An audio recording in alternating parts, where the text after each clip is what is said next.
Ladies and gentlemen, we are back. You're probably noticing I'm not on video right now. Let's just say that recovery from Vegas is also important, and replugging in all the stuff so I can be on video in front of you. I'm not really all that feeling up to doing right now, but we are going to go ahead and do of course, our weekly analysis of Game of Thrones. I am joined by the man, the myth, the legend, the revanchist himself. Of course, I am the Ruthless Wonder, not a Ruthless Wonder. And for you folks that take too long to say that, just call me Nahario Dane. Still mad about House Dane not being in the show. We'll get to that later. Let's kind of. All right, what Raven, give me your opening impressions of this episode. Like overall, how did you feel about episode 5, The Door? Wow. There's a lot. Just I know it's wrong, but is every Stark a retard or something? They explicitly do the opposite of what they should do, like every step of the way. Like Peter Baelish flat out told Ned, "Don't trust me," and what's the first thing he does? He trusts Peter Baelish, and he gets killed for it. Bran gets told not to climb on the walls because it's dangerous. He gets pushed off the wall, loses legs. He gets told not to go on visions without the three-eyed raven, and he does it and ruins everything ever. Well, it does seem that every Stark makes a stupid decision. Obviously, we can look at Sansa and Yeah, her. Sansa had the whole Joffrey thing. Yeah. Oddly enough, I mean, when you think about Sansa, though, like oddly enough, the one good relationship she had with a man who is not her father is with Tyrion, and like they should be mortal enemies. Right.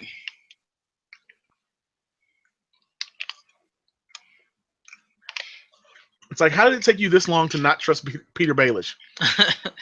How did it take you this long to realize Joffrey was a monster? How did it take you? It was like over and over again, just like, how is it taking you this long to figure this stupid stuff out? Like when Peter Baelish said, "I'm gonna take you to Ramsay and give you to Ramsay Bolton," she should have been like, "Are you an idiot? Of course we're not going to do that. I'm gonna stay here, just like you're gonna stay here. There's no way in the world I'm gonna do this stupid plan." Sounds like a wonderful idea. Let's do this. I trusted Joffrey and pretty much everyone else who screwed me over. What harm could come out of Ramsay Bolton? Oh God!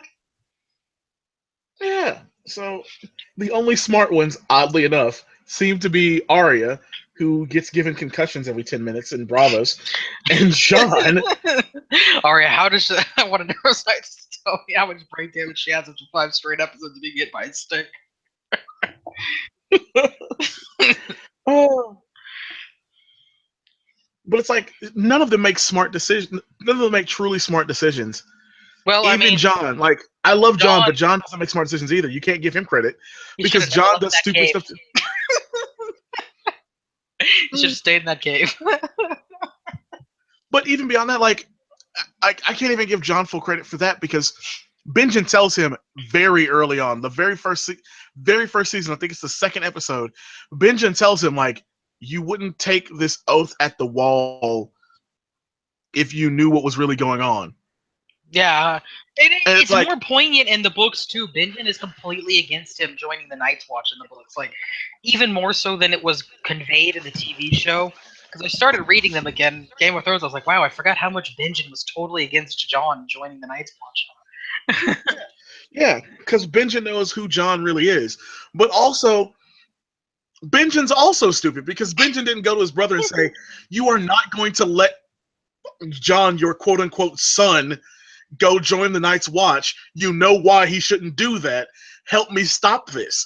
Like, that's stupid. Well, actually, I mean, in the books, the reason, which was completely omitted from the TV show, is Caitlyn didn't want Jon to stay in Winterfell when everyone else was leaving.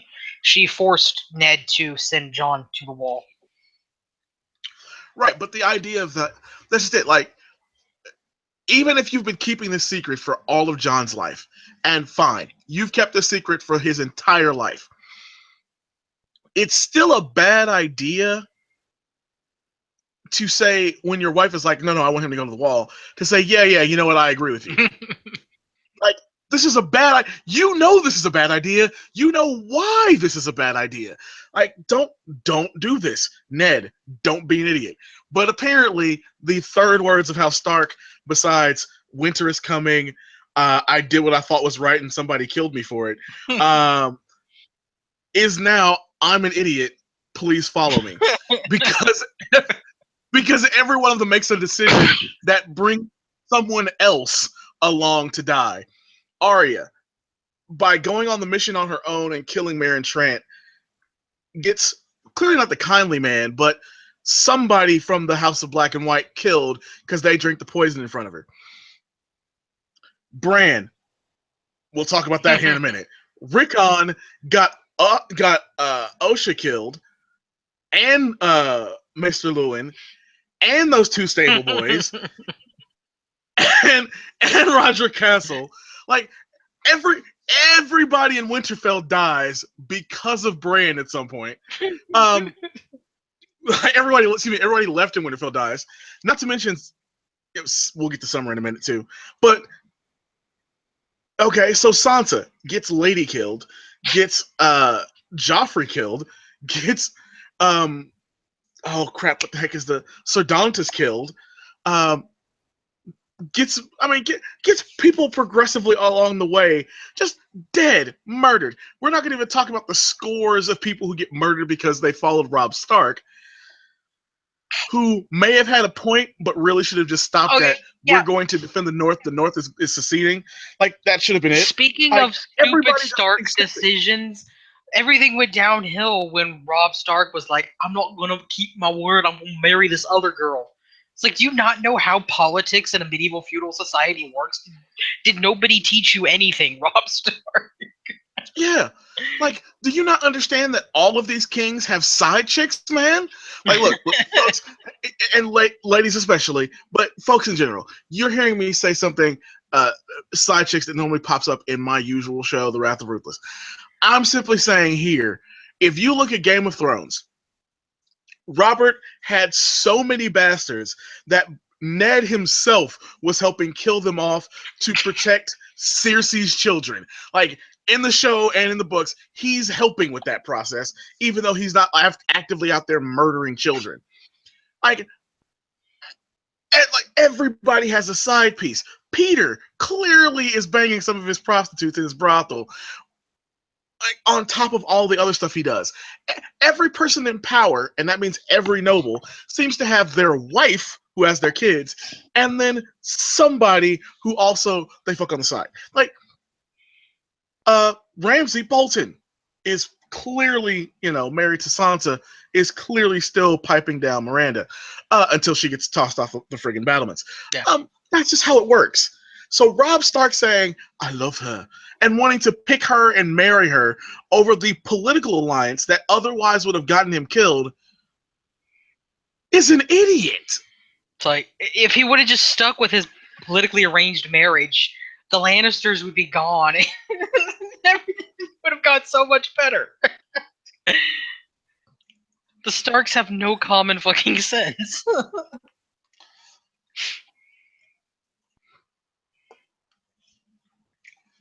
Oh, man. I also like how, at first you don't realize it, but the book and the show totally telegraph the fact that Ned Stark is not long for this world, because it's like, my father answered a king's request to go south once, and he ended up dead. Like, yeah, which means he shouldn't have done it. Every time a Stark goes south, they end up dead. Literally every Stark that goes south for anything other than bending to Aegon the Conqueror, they die. Do you understand? You are not meant to be out of the North. You're just meant to stay up there and keep your peace. Just mind your business. I almost feel like that whole saying of there must always be a Stark in Winterfell means that the Starks must always be in Winterfell. They should never go anywhere else. right? There must always be a Stark in Winterfell. No, that wasn't telling you you need to leave at least one person behind. It means you all need to just stay in Winterfell. Everything would be Yeah. avoided. So I was supremely annoyed by that. Obviously, um, I also like how someone pointed out all the Stark children, their direwolves die, coinciding with their loss of innocence and becoming adults. yeah, yeah. But also, somebody else pointed out that each direwolf has sort of a key into the the story of that Stark child, which doesn't bode well for Rickon, but does bode well for Arya and obviously for Jon. Jon is already technically a ghost. You know what I mean? Yeah. I also like Um, how they pointed out. Oh God, I was reading this thing and they were like, his dog, he named his direwolf Summer, and the words of the Stark House are literally "Winter is coming." And doesn't he realize that winter kills summer? yeah, yeah. I mean, like that was ridiculous. So I have a feeling, just personally, I have a feeling um, that there's a lot more to Arya's story than anyone's letting on. And people had said before that they thought that Arya was going to have sort of the bittersweet ending. I think she's part of the sweetness to the bitterness. She Like just comes we're going to lose back and somebody else. takes over the world. Not fully that level. I'm thinking more like, um, Nymeria, her wolf has been leading a pack of sort of man-eating wolves that have been running around killing folk. I think she's going to get the revenge on Ramsay and the Freys, but at a major cost, and that is, of course, losing Rickon. Probably, though, also losing her relationship with Jon. Um, and I don't know how that's going to happen. I'm just saying, like, I just have this feeling that all of what's going on with Arya is going to end up in a positive light, but at the cost of losing basically everyone else. I think that was an interesting highlight in the episode was the relationship between Jon and Sansa, and he's like, Jon has an army, you don't. Yeah, and it's true though. I mean, that army is really Jon's. That's not really hers. Yeah. And then she lies And to I think Jon Snow. He put anathema. he put anathema hot. All right, so let's kind of get into it. Um, an episode with literally no King's Landing, none. Yeah, I'm honestly get kind of tired of seeing people in the Sept jail anyways. It's all that happens every time we go to King's Landing anymore. It's either the bitchy small council or back in the fucking jail cell with the Pope. True. It's either Pope Obviously, Francis or Cersei being brooding and demanding to be on the small council because she doesn't seem to understand how queendom works. at all, like at Like all. she's still running around thinking she's the queen of Westeros. It's like, no, you're not. You're the queen mother. You're done. Your time is up. It's over. Chill the hell out. No, I I'm kind of glad we skipped that. Obviously, no Dorne because we're not going to see Dorne apparently ever again. um, No, see what's gonna happen is by the end of the series, there's gotta be a massive battle, and then it's just like do Dorne out of nowhere. They're just gonna show up and turn the tides of a battle using Littlefinger's magical bullet train. so they're the Eagles from fucking Lord of the Rings now. That seems to be the prevailing theory on the internet is actually the Dornish army is going to show up somewhere at some time and turn the tides of a battle. Either for Daenerys or Jon Snow or freaking Yara Greyjoy or one of that group because they hate the Lannisters. They've got this whole huge Dornish army that has not been involved in the War of the Five Kings. And I think they're just going to use it as a Deus Ex Machina, like Dorne out of nowhere. They're going to eagle that shit. Hmm. Well, that could be interesting. All right, Either so let's that or get to Thorn has fallen into a black hole and we'll never hear anything about it again. yeah. What is Let's Thorn? You look at a map and it's just gone. well, apparently it's the same black hole that the Stormlands belong in, and Yes. You just look at and a map of Westeros. It seems like the world is shrinking. saying Or everything there was between another country up there. yeah, everything south of Bravos and west of Volantis has also disappeared because I haven't heard Pentos at all. Um, That'd be but let's nice get to into Pentos. let's get into the cool things that actually did happen. The Red Priestess interacting with Varys and Tyrion. I That was amazing. Kinvara is a force, but she also said something interesting, and I have to wonder. That's why I'm going to ask you this question: do you think that, based on what Kinvara is saying, do you think that Melisandre is a rogue priestess, or and that's why she's been doing things the way she's been doing them? Because Kinvara seems to be like diametrically opposed to what Melisandre believes, who Melisandre believes what is Azor Ahai reborn.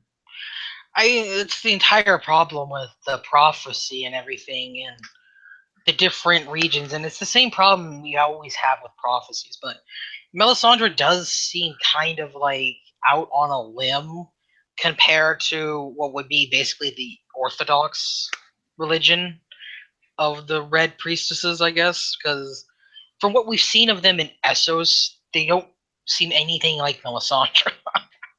Yeah, I noticed that, and I even the priest that's with Kinvara is the one, of course, from the earlier episode that's preaching about Daenerys. He actually does sound a lot like Thoros of Myr, the way Thoros talks about who he was when he first got to Westeros. So I don't necessarily discount him and Thoros still being in the church proper, but Melisandre just seems more and more out there, despite the fact that they both clearly have that choker that bestows youth and exuberance. I think with Melisandre, she's more like a radical. Whereas the one in Essos, it's still in Essos and it's Orthodox. It'd be like the difference between a Protestant and the Eastern Orthodox Church. I can see what you're saying, yeah.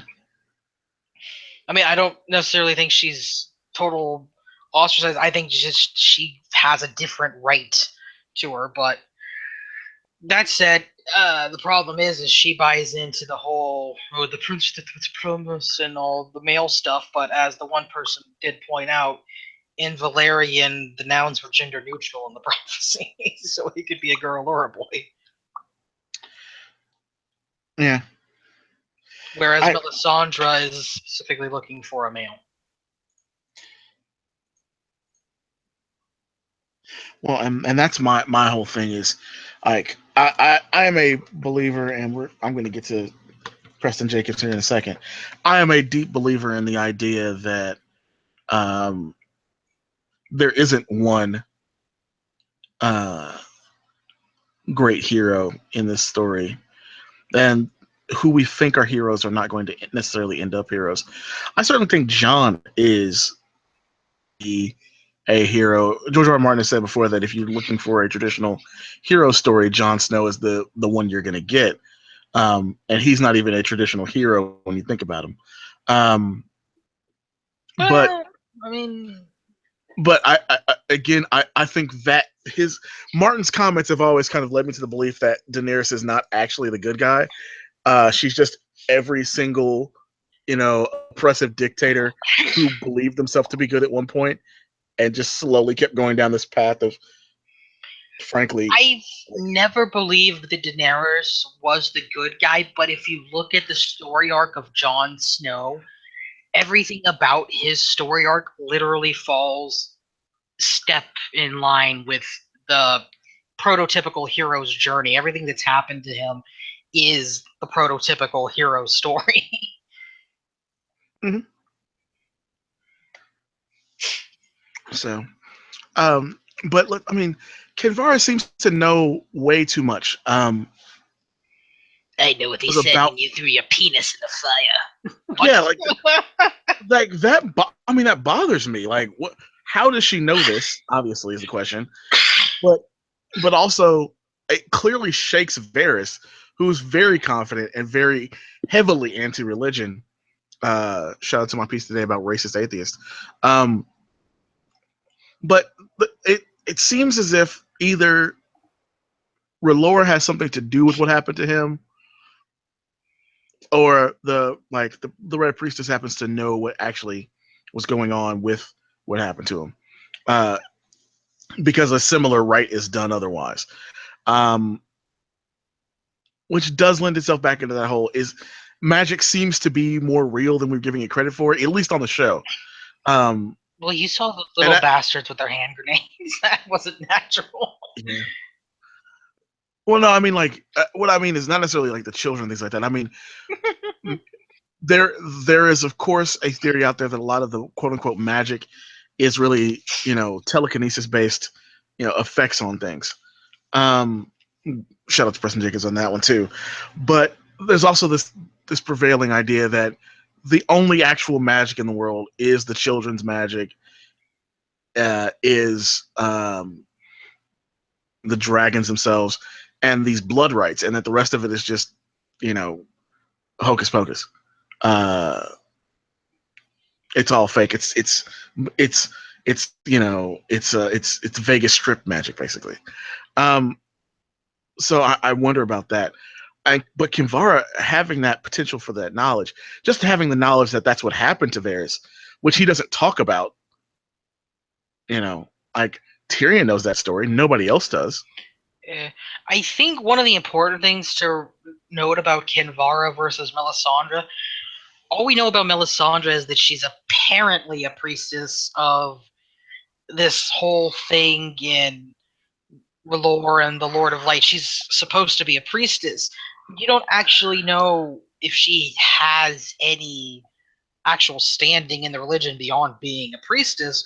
Whereas with Kinvara, we know that she's the high priestess of the Reb Temple of Volantis, the Flame of Truth, the Light of Wisdom, and the first servant of the Lord of Light. So she's like super important.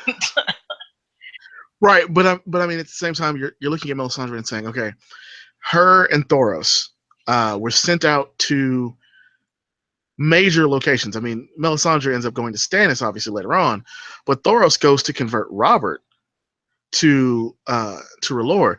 You wouldn't just give that to some like random 2-bit priest who just started last week. He's like they are both clearly not necessarily as high as First Flame there, but she, they're definitely both higher up the food chain, I guess you'd say.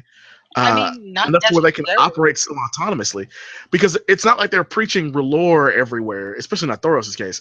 It's like Melisandre is specifically preaching that she has found Azor Ahai, the was promised. Like she is very strident in her belief that to find Azor Ahai, and that seems to, like I said, conflict with Kinvara's. Well, no, Dany's that people make mistakes. The Lord never makes mistakes, and it's like, okay, but you guys taught her that. You know what I mean? Like she's a follower of your religion.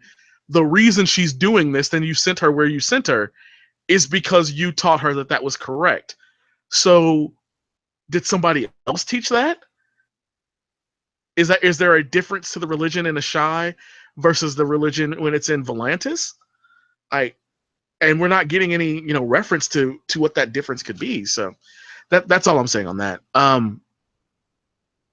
Obviously Jorah finally revealing he has grayscale was people are saying that was sad. I really didn't care. Like Yeah. I'm just like, will he die already, please? Like if he's not going to go to the wall and he's not going to become his dad as Lord Commander, then I really don't care what's happening with the story, because at this point he's just kind of there. Uh, I think a big problem though with the Lord of Light is there doesn't actually seem to be any like concrete religious structure. Because in the books, Thoros wasn't sent by any head priest or anything like that. It was just a group of local priests in Mir who were like go convert the king, and he was like, on my way. But in the TV show, he says it was a high priest who sent him. So Right. confusing. But no, Well, sometimes I I really just don't on the care same about thing. Jorah. I just don't. Like, I know it sounds bad because I actually used to like the guy, but they've I taken am his story. so over that entire plot line. It's like, I banished you twice and you came back twice. I can't keep you, but I can't send you away. I'm Actually, you got dying. to send me away. I'm I'm dying. dying. He's like, I'm dying. Wait, come back to me. I'm dying from the disease that literally everyone should have already tried to kill me because I had. Like, come on.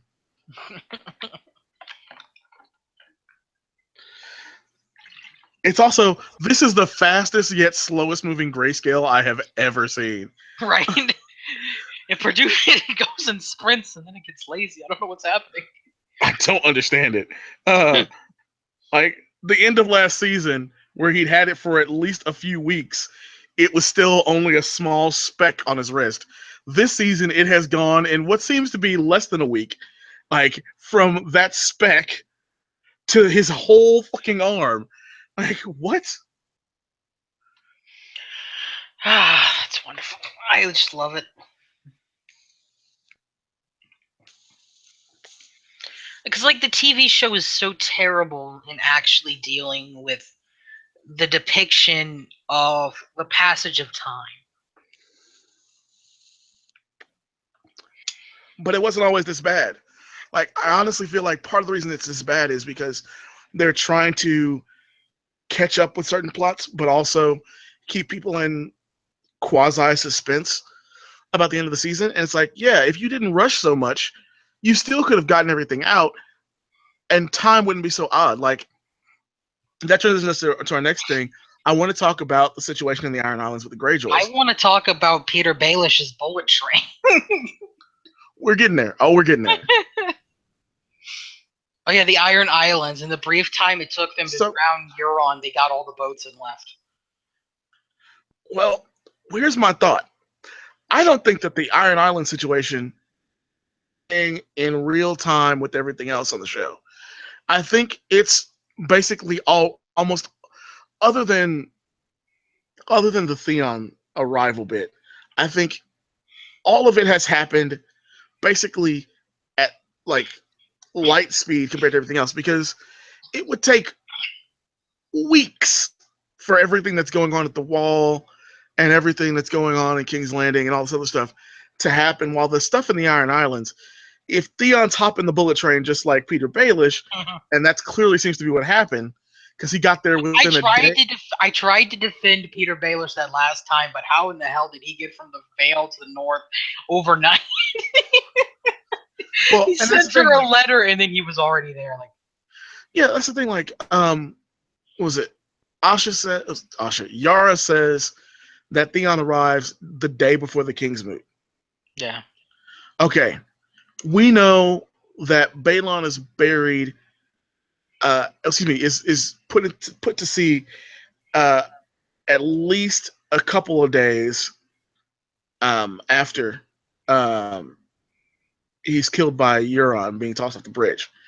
So, like, Theon basically arrives within a week, but everybody else is moving like day at a time. So either the Iron Islands are moving faster than everybody else, or they're moving slower than everybody else. Like that's what I've noticed. It's hard with. It's easier to tell the progression of time in books than it is in the TV show because what you're watching in one section of the world does not necessarily have to be happening at the exact same time as what you just saw somewhere else. It could be in the future, it could be in the past. So there's no actual telling if these events are running concurrently to one another or this is what happened over this period of time here, and then we're going to go back 2 months, and here's what happened here. And while you guys weren't looking, Peter Baelish spent 3 months walking his happy ass up to the north. Yeah. Now with the Iron Islands, I did think it was very one. Uh, it's very odd that Euron gets away with admitting that he kills Balon. I love that scene. Yeah, I killed him. Because my only regret is I didn't kill him years ago. it was literally Alistair Thorne all over again. Yeah, Don't understand how that works. apparently nobody cares. He was like, "Yeah, I killed him. My only regret, I didn't kill him years ago." I should have fucking killed him 9 years ago. What? That Like, was one thing I did not like about the TV show's divergence from the books. Is in the books, Thorne's betraying Jon Snow makes more sense. yeah, but In it's the in the same. books, he betrays Jon Snow because he wants to take the Ninth Watch and go take Winterfell back. But in the show, he let the wildlings through the wall. Well, they're already through there. Killing him isn't going to change Yeah, that. he let the wildlings through the wall, but you also all know exactly why he let them all through the wall.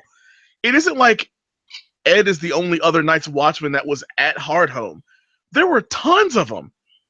Yeah, There is a boat. There is at least one full boat full, and at least ship captains that have seen what happened at the wall.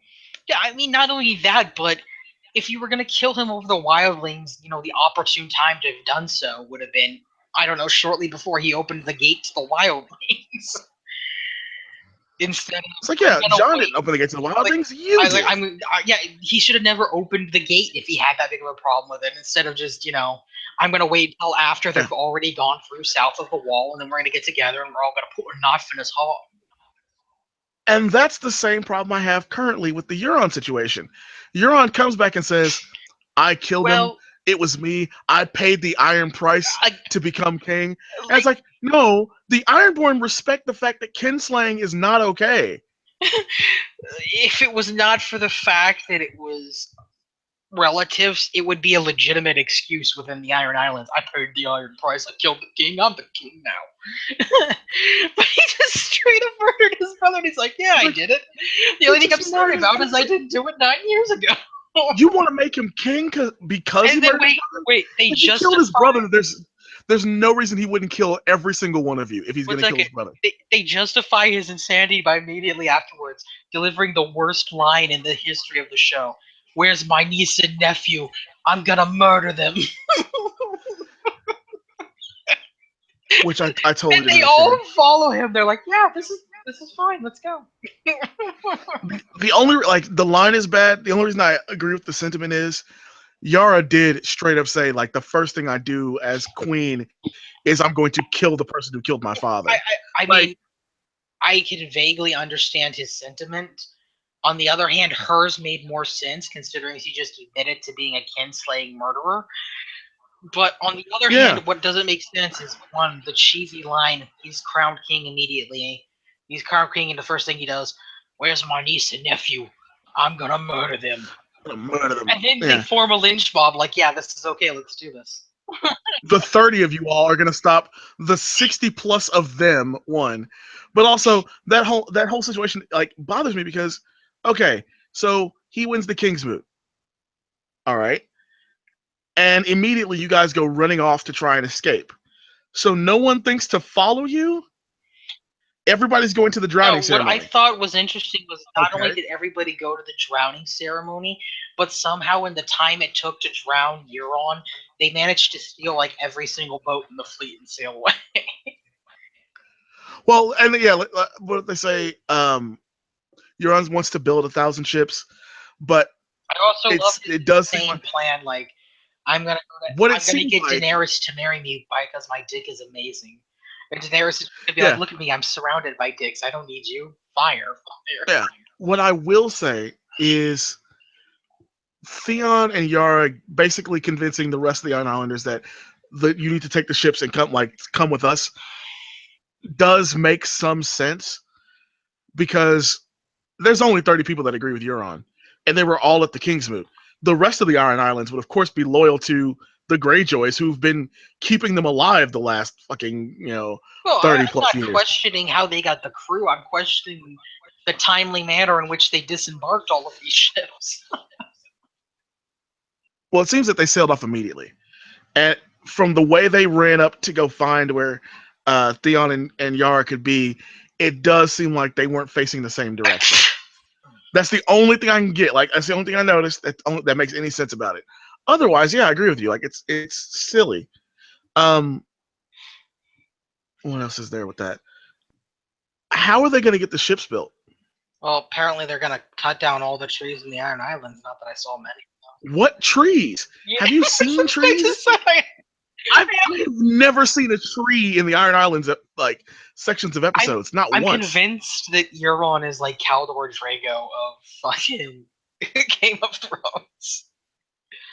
He's been in the warp too long and he's lost his mind. Tiny men in my beard! Help me kill them! Oh. And of all the things for him to have heard about gallivanting around the world is that his nephew lost his penis. Okay. That made the national Well, news. it made like Ironborn would talk about that shit. You know? I mean, realistically though, who all knew? I know they delivered his dick to his dad, but like, did they tell every Ironborn like, "Hey, Theon got his dick cut off"? Oh, okay. Because I mean, there's couriers that had to get it to him. It wasn't. It's not like they mailed it to him. So I don't know. Maybe they tied it to a raven. it came in a fucking like not a box, but like a basket. Are you implying that a raven can't carry a basket? I'm implying that a raven can't, in the prevailing winds of Westeros, traverse the entirety of the North and oversee to the Iron Islands. Yes, I'm absolutely implying that. You know the airspeed velocity of an unladen raven.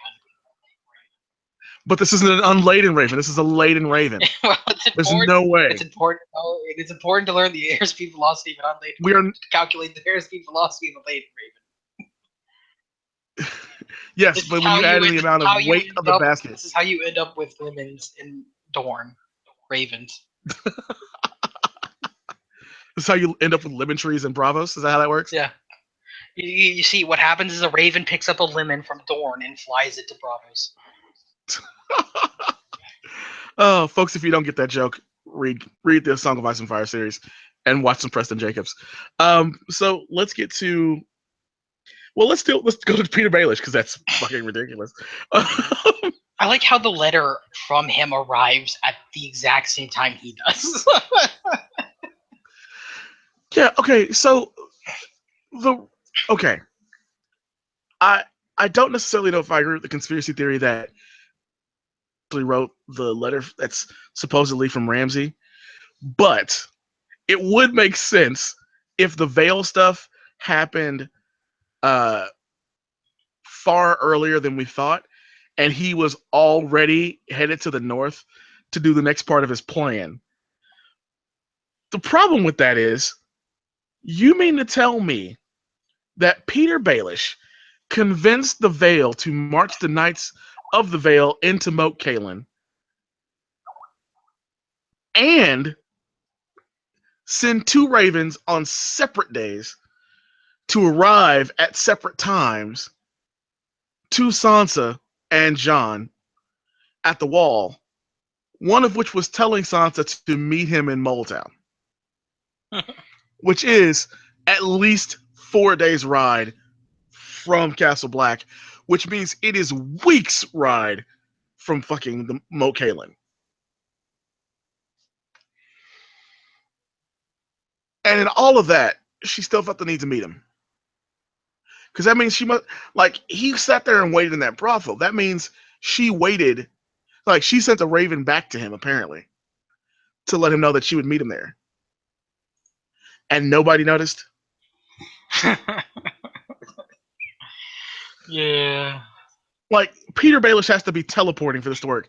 It's no longer Bullet Train. Somebody should notice him making all these movements. How did Ramsay not notice his movements and try to kill him? Yeah, he made it all the way through the north up towards, He made it through the north, but he also made it past the Manderleys, the Karstarks. Like, Moletown's not on the on the Mormont side near Bear Island. Moletown is just north of Last Hearth. So you mean to tell me he made it through Umber home turf with no one noticing him? Well, yeah, I mean, the bullet train goes under the north. It's a bullet subway. It's a bullet subway. Yes. I mean, either But that yeah, or like there's that's like 50 million Peter Baelish clones. Peter Baelish is the evolved version of the children. Like all the children evolved into being a Peter Baelish. Or he's Wait, learned no, like wait, some sinister magic that no, lets no. him I just broadcast it. I just realized what it is. We keep seeing Peter Baelishes, but it's not Peter Baelishes. It's faceless men. Oh God. Peter Baelish is like the real Peter Baelish is not Peter Baelish. He died from his injuries from fighting um what's his face over Catelyn. Peter Baelish's face is on like it's Jack and Hakar. Jack and Hakar is really Peter Baelish right now. And then his mini faces. He just pops up with kind of sounds of No, a man. and it's perfect because remember Baelish's family came from Bravos. I like someone's comment There is on. no Peter I like Baelish. someone's comment on asking how Littlefinger travels so quickly. He has unlocked fast travel. One day he's in Winterfell, then he seems to practically teleport to King's Landing overnight. Now he's going to teleport back to the north. Well, it's like I expect him to like show up next episode in Dorne. Like seriously, at this point, like this next episode, Dorne. Like, What? How the did you camera hear? pans to Dorne, and he's now the king of Dorne. Oh man. Um, and obviously, I think Sansa's being stupid here. She learned from Peter, but not enough. Yeah. Like, I will it's cool to be mad at him, but like your cousin Robin is the one who is giving you his army to come save you. Like, even if you don't like Peter Baelish, fine, send Baelish away. But Robin is perfect to help you. The Vale Knights are rested. They have supplies. They don't have any battle fatigue. None of them have been in major battles, but they are all ready to go, fully trained. Probably the best knights available at the moment. You better damn well take their help. I'll not take your help, Peter Baelish. Go away. I'll And raise then my Brienne trying to kill him. It's like, if you kill Peter Baelish right now, like, not only have you just egged on a fight you definitely can't fight, because it's not like Sansa doesn't know how much Sweet Robin likes Peter Baelish. She has to know if she kills Peter Baelish, like Robin will turn on her too. Again, the Starks aren't exactly known for their abundance of intelligence. Clearly, We should have never left Winterfell. The Starks in a nutshell. it's like yes, you should have never left Winterfell. Oh my goodness. I've read some interesting things though about the Peter Baelish traveling thing. In season 5, when he seemed to be going everywhere super fast, when Loras was taken, he was clean shaven. When Baelish was in Winterfell, now that when Baelish got to King's Landing, Loras had a scraggly beard. So I mean, Yeah, I kind of passed that stuff off. like time does somehow go, but seriously, it seems ridiculous. Also known as It gets traveling at the argued. speed of plot. Yeah, I feel like they've done a lot to work around his like other shooting schedules, but at some level, I have to say this is probably not Baelish's fault. This is probably just like honestly D&D's fault. Um, what do you feel about her not telling John the truth about the option of having Baelish's army? She put a knife in my heart. It doesn't make sense to me. It's like you all need all the troops you can get. I would at least tell John like Peter Baelish just told us that the Vale, like somebody like the Vale has also taken Moat Cailin, so we at least have them as some help as well. Like I would have at least said that much. I don't know. She's doing this stupid Stark thing again. Like Yeah, you can already they're you all can doing already this. tell by the way she's acting that she thinks she's gonna be the queen in the north. Yeah, and I honestly think at this point, like she's Maybe gonna. that's what he meant by it's gonna be a bittersweet end. Like the Seven Kingdoms are gonna get overruled into a matriarchy. I think the bittersweet end might be that the North will be separate, but everybody who you want in power won't be. It'll be dumbass fucking Sansa. So put a knife in Jon Snow's heart. No, I think John's gonna. I honestly think John's gonna kill Daenerys and take the Iron Throne because he was never a Stark. Remember? Well, technically, And by name, he wouldn't be. He'd be a he'd be a Dane. he'd be nothing. He'd be a Dane. How would he be a Dane? Sorry. Oh yeah, he couldn't be a Dane because he would still have That his makes no father's name. sense. He still have his father's name. Never mind. Never mind. Folks, we'll talk about my Dane theories another time. Say that for the book discussion some point. If we ever get the wins a winner. In 84 years. So that of course brings us to Arya and the concussion-based training system of the Faceless Men. Uh, does it feel like all right? We some of the other reviewers out there. Shout out to Tony Teflon, Rarist, and I think Carmine over at Red Team Review also said this. I haven't checked Preston's yet, guys. It's Wednesday evening. Have all said that it does seem like they're setting Arya up to make her want to quit and not be a faceless man. It's what it kind of seems like is like the whole "you're not one of us, Lady Stark" bit, and then they send her off to kill an actress who's doing a play about her family's life. Oh. Seems more like, why don't you go back to Westeros and do Starky things? Yeah, I mean, in the books, it seems like they're getting her because she's Arya Stark, and they want to use her access to do a lot of things. But in the show, I really feel as though. Hold on. Hold on. There we go, Chris. In the show, I really feel like they're trying to like basically force her to go back. Arc.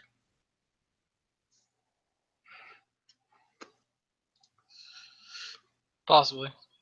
You know, I just don't. I don't know if I like it. Honestly.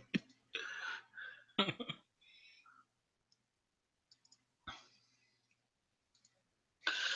know, I really I hope she ends up in like a daring escape and taking a bunch of faces kind of thing. Nah. You know, making another stupid start decision. She'll just end up dying. I don't. I think she's not going to die. I honestly don't think that. I mean, I have a feeling that the Faceless Men is not exactly an organization one just withdraws their application from. Well, okay. Well, but that's the thing. In the books, they are because repeatedly they say if you want to quit, we can go. We can get you like married you to a lord. We can get you into a play as an actress. We can make you a courtesan in lease or Volantis. They tell her like, look, if you want to like, you can go push this cart and be the clams girl. Whatever you want to do. If you don't want to go back to your old life, we can keep you here relatively safe and just have you do other stuff. Because for them, they have agents who are not clearly are not faceless men. Um, I mean, I'm a little fuzzy on the previous seasons. I can't remember much, but I don't remember that coming up. but I just, it doesn't happen on the show at all. The show doesn't address that, and because of it, it becomes this like death before dishonor situation. Yeah, the last episode, like I said, I don't remember that factoring in on the show. And in this last episode, he's like, either you kill him or you don't. Either way, the Paul gains a new face. Yeah. Basically making it sound like either you kill the person or you're out and we'll kill you. Well, it says gain a new face. It doesn't necessarily say her face. And that's why I'm thinking, like, what's going on here? Just like, all right, check this out and tell me what you think. In the episode at the end of last season, she kills Meryn Trant using a fake face. And, like, he says, you know, it's poison. But he does it after somebody drinks the poison, like somebody with Jaqen's face drinks the poison from the water and dies. But in this season, as part of her training with at the end of her with her being blind, Jaqen tells her, "Well, to those who are to those who are no one, this is not poison." So the other person clearly was no one because we saw the faces come off, and it wasn't poison, which means they're not dead. Well, he didn't say it wasn't poison. He said if a girl was truly no one, she'd have nothing to be afraid of. Yeah, meaning that like it's not going to kill her. No, meaning if you're no one, it doesn't matter if you die. You would think that, but I mean, clearly he's having her drink it to get rid of the blindness. Yeah, but I mean, it's a concept of letting go of yourself. Her, whether or not it was actually intended to get rid of her blindness, which it was, he tells her that if she was truly no one, she wouldn't have a girl wouldn't have anything to be afraid of. Basically, you're nobody, so why do you care if it's poison or not? You're nothing. You're no one. If you're no one, it doesn't matter if you live or you die.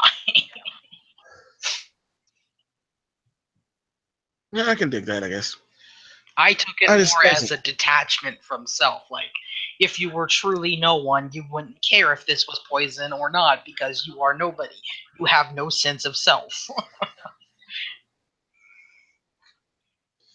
And yet she does have a sense of self. Yes, that seems to be the ongoing struggle with her and the Faceless Men. And watching the play, which was clearly meant to rile her up and make her not want to do it, it's like if you want her dead, just fucking kill her. You know what I A mean? man needs a name. If you like, you would. It doesn't make any. If you're an assassins organization, and it's real, if you are literally assassins, it doesn't make sense for you to send someone who could even possibly be emotionally compromised by the mission you give them. And of course, when you are still dealing with her sense of self and calling her Lady Stark moments before, of course she's going to have some problem when she sees a play about her family. I mean, I think it was just a test. I think it's a test to her resolve. Because, I mean, they're the Faceless Men. One way or another, they're going to get the kill that they have to get, but it was a good way for them to test her by sending her to a play about Cockney Ned Stark wanting to be king. I liked that play entirely too much. Yeah. Oh, shit had me laughing. All right. We've been dodging it. Let's talk north of the wall. I don't wanna. So, Bran is, of course, in the Stark tradition of being an idiot. An idiot. Um, I actually kind of liked the whole seeing how the children made the White Walkers, Yeah, but but I really mean the process. I thought it was cool. The reason they're weak to obsidian is because the Night's King is like obsidian personified in the middle of his friggin' heart. Like that's cool. That means probably obsidian can't kill him. Um, I'm just calling that now, just in case. Uh, but I also wonder about like they showed us just enough to say there's not enough here. So the children make the White Walker, the first White Walker, the Night's King. Then at some point it turns on the children and wants to attack them as well. yeah, it's the entire.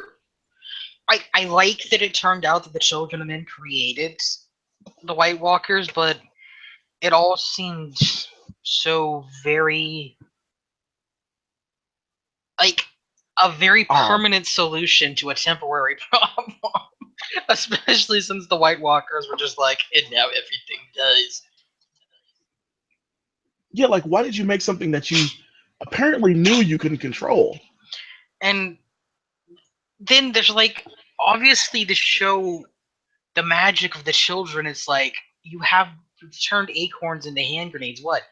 You guys can't use some of that magic and make Bran's legs work again? And why didn't the tree guy tell him, like, I feel like some ground explanation rules should have been in place, like, by the way, if you go in to this vision by yourself and the Night King sees you and touches you, he can get through, the only thing protecting us.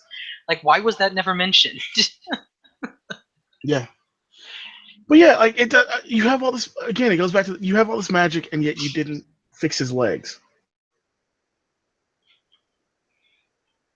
You did tell him before that when the time comes, he would fly, but how?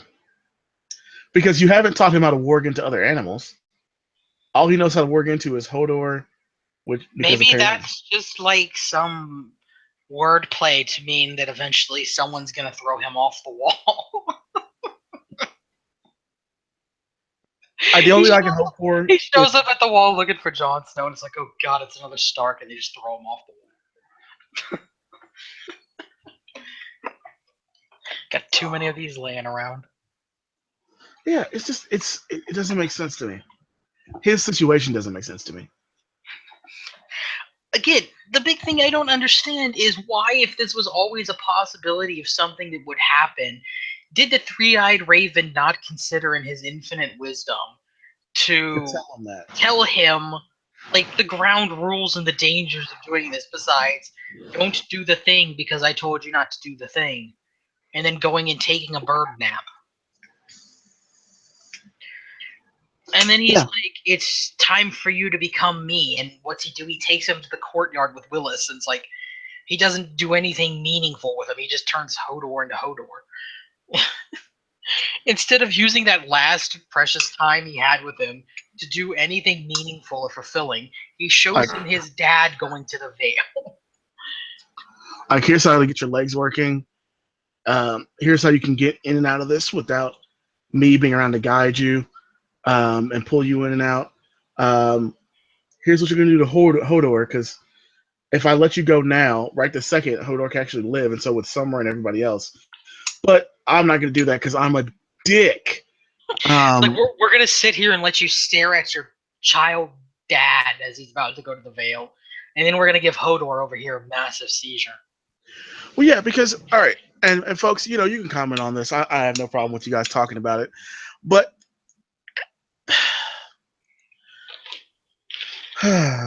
okay, let's parse this real quick. Bloodraven pulls Bran into one last vision right as the White Walkers are outside or coming to find them. Um, they're not outside yet. So Bloodraven does that. During this vision, he doesn't tell them, all right, so you need to know this stuff very quickly. Here's how you get in and out. Here's how you do this and this and this. Now leave. I'm going to stay here. That should give you some time. He doesn't do that. He doesn't say, all right, leave, take them and leave. Like he'll stay in this vision as long as we're here. And get outside. He doesn't give them any of the doesn't have the children of the forest give them any of the magic acorn fire in case they need that later, or teach Mira to use obsidian and leave her with a bunch of obsidian daggers. He does. No one does anything to keep Bran and Mira alive, even with our group. Now, people have been pointing out that maybe this is the same place that we get the legend of the last of Bran, the last hero, from early on, in that Bran, loses all of his companions. Okay, maybe.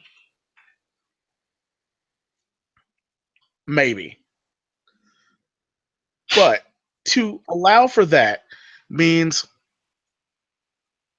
Mira is going to die, and at some point he's going to crawl along with the freaking sword. I will. They still, even if that's all true, Bloodraven still logically would have told him what to do. I just picture him like crawling through the snow with his hands with like a Bowie knife sticking out between his teeth. Yeah, He lays down in the snow and pops up and yeah, stabs them in the Achilles heel. yeah. Now, it seems to me Like we're about to get the rushing reintroduction of Benjamin Stark. I Um, think it might be some elaborate ploy to introduce Cold Hands to the show because he hasn't showed up yet. well, it's just that I don't think we're getting Cold Hands. I think we're getting Benjamin in place Don't of Cold Hands. don't ruin my dreams. Yeah, who am I kidding? They probably don't have the budget for Cold Hands. They're just like, They remember really me don't. from season one. I'm binging. Well, and because they've been showing a lot of Benjamin lately. Benjamin has popped up in the last time, like previously on Game of Thrones stuff. For the last 2 seasons, he's popped up at least twice. Yeah, as I was saying, is like they don't have the budget to do Cold Hands, so it's just gonna be like Benjamin Stark half frozen to death. He's got icicles on his beard. He's Calnor Drago up north of the wall. I've been fighting White Walkers. It's the same thing. Like I think we actually are going to get Lady Stoneheart, but not like we think.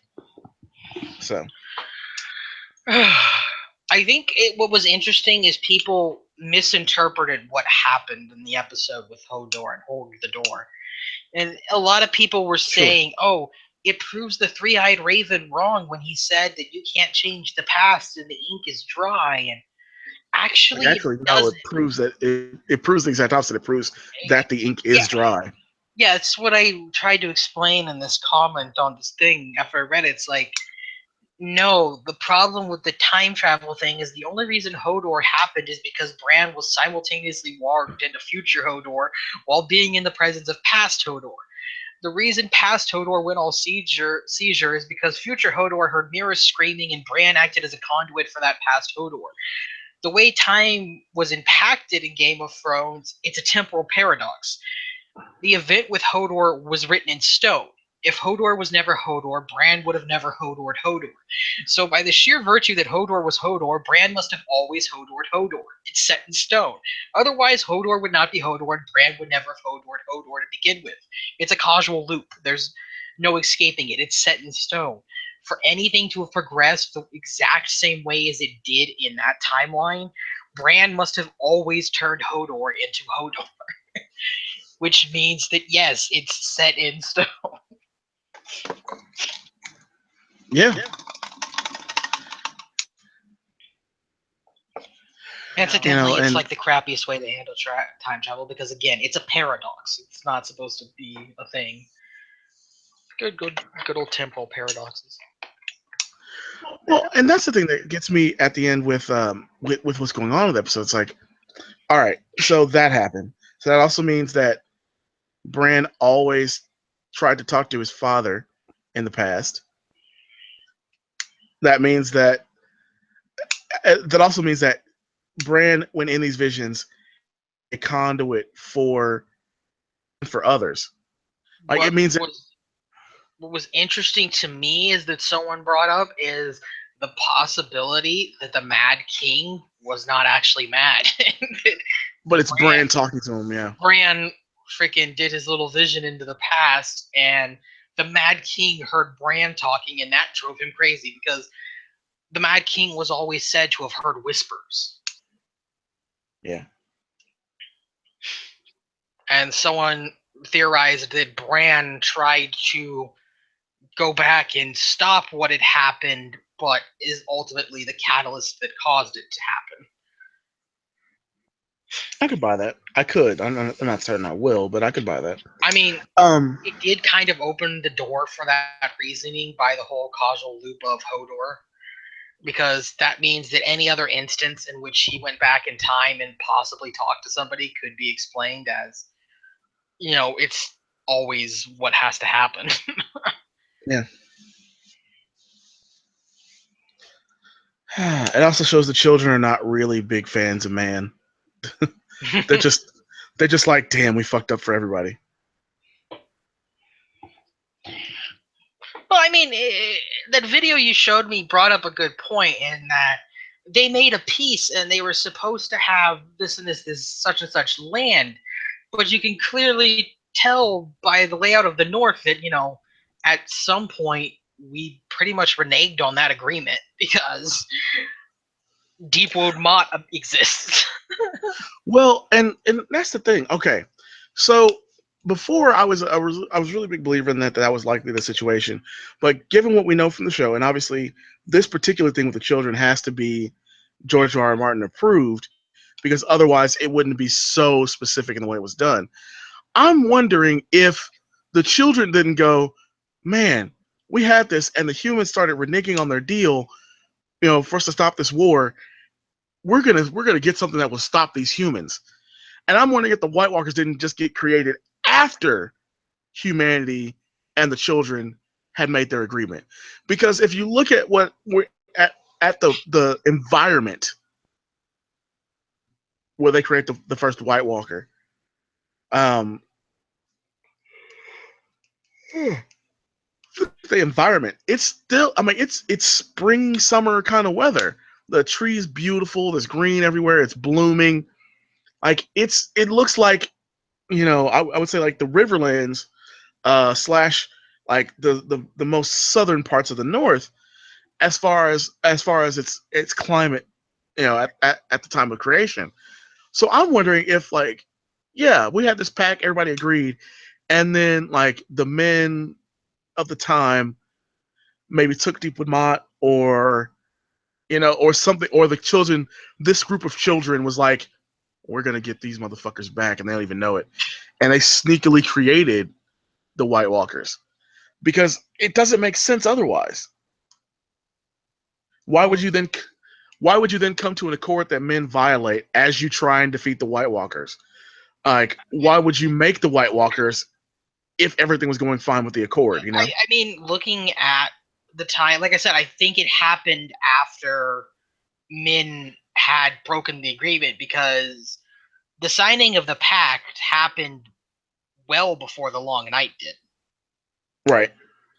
And then it goes from 10,000 before Aegon's Landing, which is when this pact was signed, to 8,000 before Aegon's Landing, which is when the Long Night began and the White Walkers invade Westeros.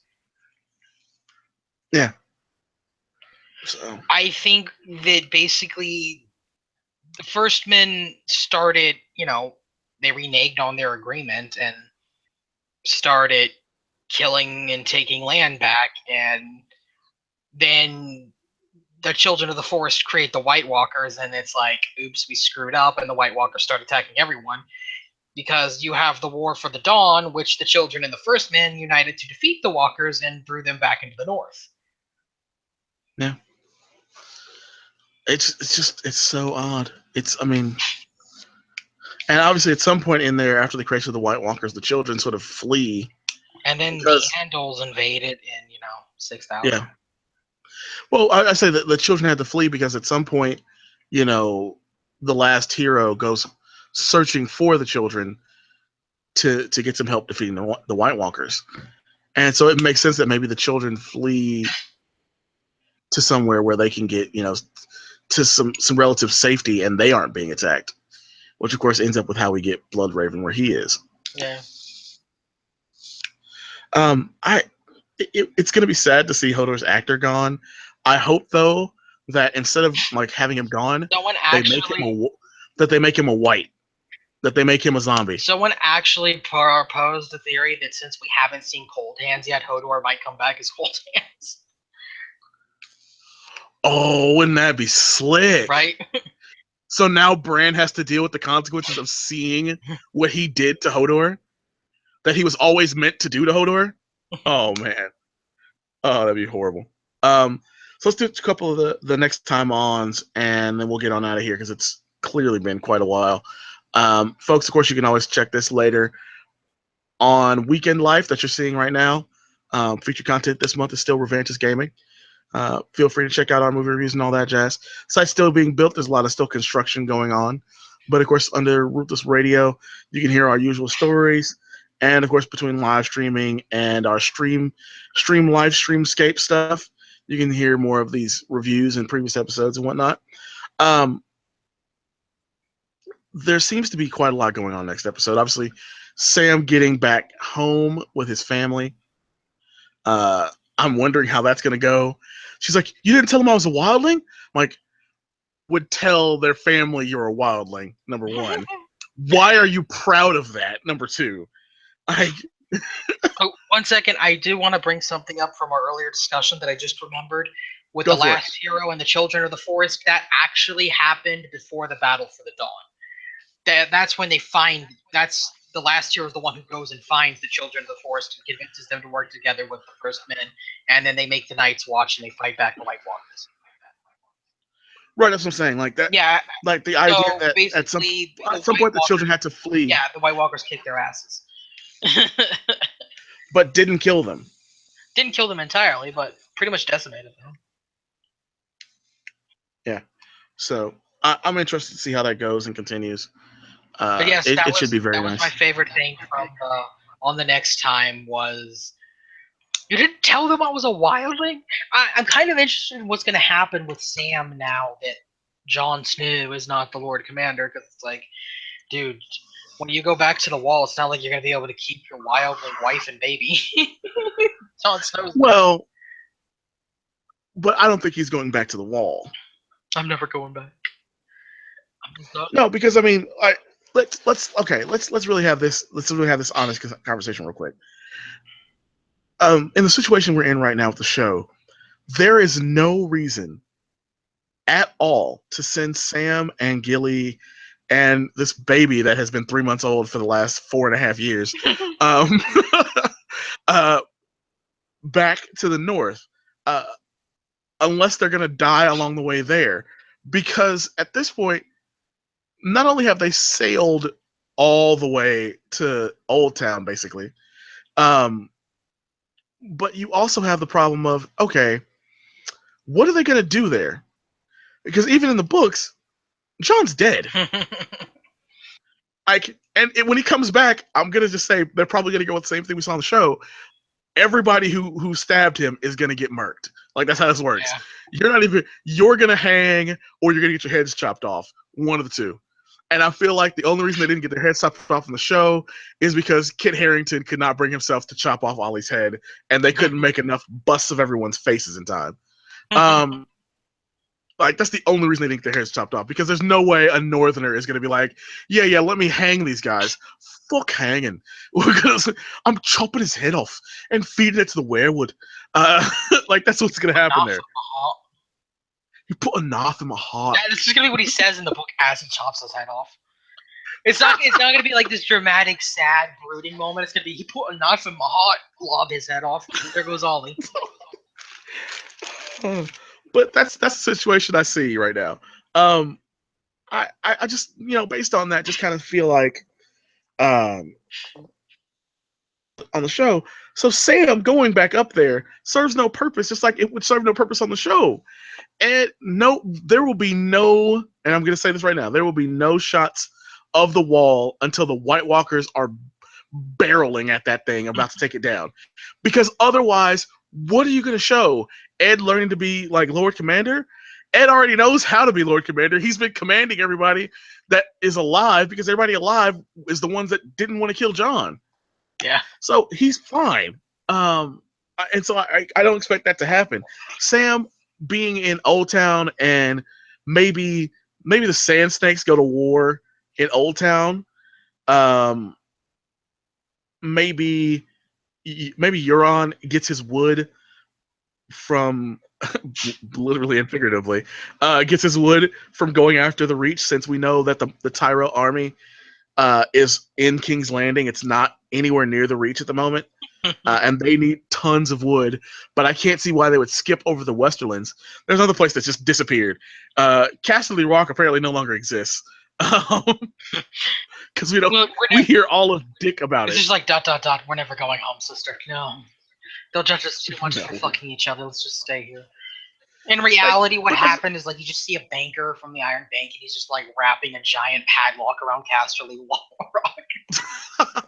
I could see the Iron Bank like just in Casterly Rock, taking everything that belongs to House Lannister, just taking all their shit. Banner being pulled off the wall and carried away. Yeah, just like everything, because they had so much gold that there's tons of gold fixtures inside their place. I could totally see the Iron Bank doing that.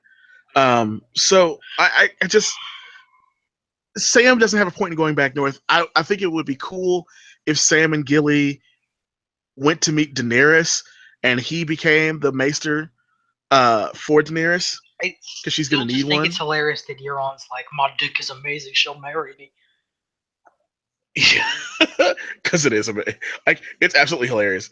Like Euron's idea is, I'm going to fuck my way into dragons. I'm gonna find her and I'm gonna fuck her and she'll marry me and we'll have dragons. Dragons. Anyway, How they didn't call I- him crazy and chop his head off at that exact moment is beyond me. I mean, even there. seriously, when he said, but even when he says like, I paid the iron price, I should be king. If I was Yara or Theon, That's when you I would stab take my him. sword out as he starts talking, and I stabbed him through the fucking back right then and there. It's like, I paid the iron lopped his price. head off. Zink, and so have It's I. like, now I paid the iron price. I'm queen. And Done. could you just imagine what would happen though? It was like it just downgrades. She's like, I paid the iron price. I'm queen. Theon pulls out a dagger and stabs her in the neck. I paid the iron price. I'm king. Someone just walks up and chokes him out. The entire Iron Island just dies because they all are paying the iron price to become king. Just one by one, they just start killing each other off to pay the iron price. Like Theon stabs Yara, and then he gets choked out from behind. I'm paying the iron price, my lord. All that's left is the Salt Wives. They become the new rulers because sand snakes. Because sand snakes. Cobra Kai. All right. So, folks, obviously we've had a fun episode today because this episode was absolutely psychotic. I don't really have words for some of the stuff that went down. It was sad. Like, I will admit, it was sad when Hodor died. I take back what I said. Possibly died. I take back what I said. There is one hero in Game of Thrones, and that is Hodor. Yeah. He is the manifestation of a man who literally had one job. And he did it. So we're going to get out of here, folks, and head on to do other things for today. Be sure to check out my newest piece on Words Don't Do It Justice about racism amongst the atheist crowd. Get ready for some very interesting stuff coming up here soon. Obviously, we didn't have viewers during this live broadcast because it's at 9 o'clock at night now, 10 o'clock at night. So be sure to check this on our YouTube channel. You'll also hear the audio-only version on SoundCloud here soon as well. Same with our previous episode that we did live. I'm trying to think what else is there that's important.